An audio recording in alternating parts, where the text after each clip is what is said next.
Martial का खिताब मिला है आसिम मुनीर साहब को। अल्लाह पाक उनके इल्म में, अमल में, उनके काम में बरकत दे। और जो हमारी फ़ौज ने हाल कर दिया इंडिया का, तो बड़ा मैंने इसके ऊपर एक टप्पा खुद का लिखा था कि वो माया था, वो बाजी मुसले ले गए ने,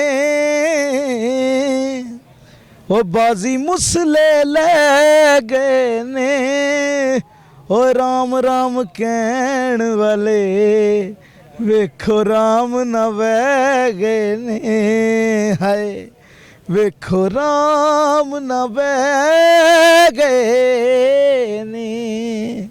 और शायद ये जुमला ही काफ़ी होगा। थोड़ा सा बुरानो था। नजरा दीवार तेरे चले इत्थे कौन नी, सोने ने बतेरे रीत तेरा जिया कौन नी। हो नजरा दीवार तेरे चले इत्थे कौन नी, सोने ने बतेरे रीत तेरा जिया कौन नी।